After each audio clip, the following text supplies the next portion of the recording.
지난 2월 11일에 제가 속한 국민참여당은 조선아시아태평양위원회가 보낸 서신을 접수했습니다. 이와 비슷한 서신을 국민참여당뿐만 아니라 국회와 여야 거의 모든 정당에 비슷한 시기에 발송한 것이었습니다. 내용은 대체로 성의 있는 대화를 제안한 것입니다. 그리고 북측은 이 서신에서 조성된 엄중한 난국을 타개하고 민족의 활로를 열어나가기를 기대한다고 밝히고 있습니다. 저희 당에서는 지난 2월 15일 최고위원회를 열고 이 회의의 결의로 우리 입장을 공식 발표를 하였는데요. 그 내용은 북측의 대화 제의를 적극 환영하면서 기회와 여건이 형성될 경우 대화에 적극적으로 임하겠다고 하는 우리 당의 입장을 천명한 바 있습니다. 그래서 사실 이번 군사회담에 대한 기대가 사실 대단히 컸었습니다. 평화를 위한 길이 열리기를 바라는 마음이 국내외에 간절했다고 생각합니다. 그런데 국내외에서 기대를 가졌던 군사 실무 예비회담이 결국 결렬되고 말았습니다.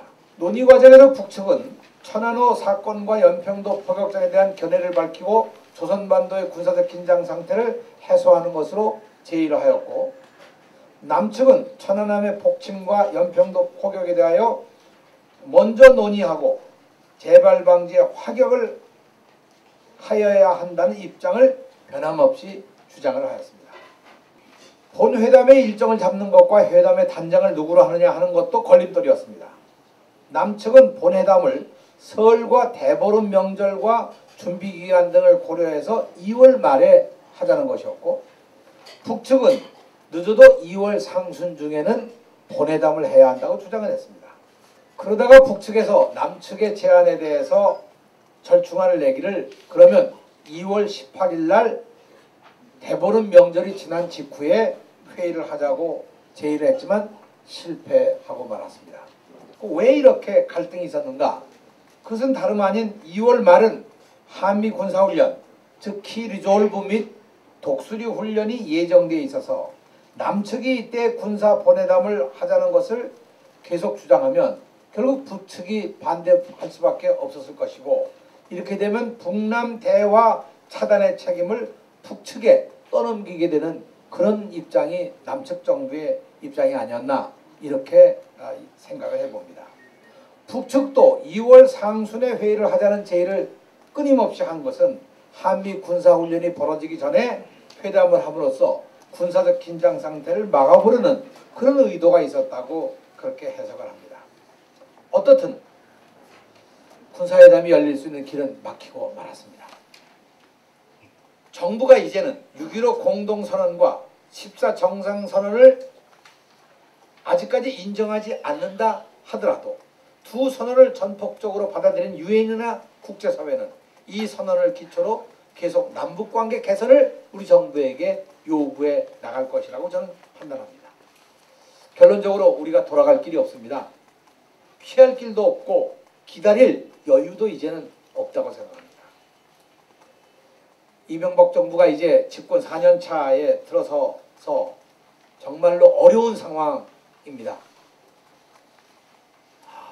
4대강 사업은 물론이니와 구제역을 통한 이 비극적인 상황이 어디까지 갈는지 아무도 예측하지 못하는 그런 상황입니다. 이제는 머리로 하는 전략적 대화가 아니라 가슴으로 하는 진정한 대화가 정말 필요합니다. 상대방에게 진정한 대화를 요구하는 것만큼 우리가 더 진정한 대화의 자세로 가야만 합니다. 통일세를 거두어서 미래를 준비한다는 그런 허망한 홍보 전술이나 이와 같은 언론 플레이보다는 정말 진정한 정부의 정책을 가지고 국민들을 설득해야 한다고 생각을 합니다. 통일 비용은 아무리 많이 들어도 분단 유지 비용보다는 적기 때문에 지금부터 통일세를 거두어서 그 돈을 쌓아놓고 통일을 준비할 아무 이유가 없습니다. 국민도 그런 세금을 낼 까닭이 없는 것이죠.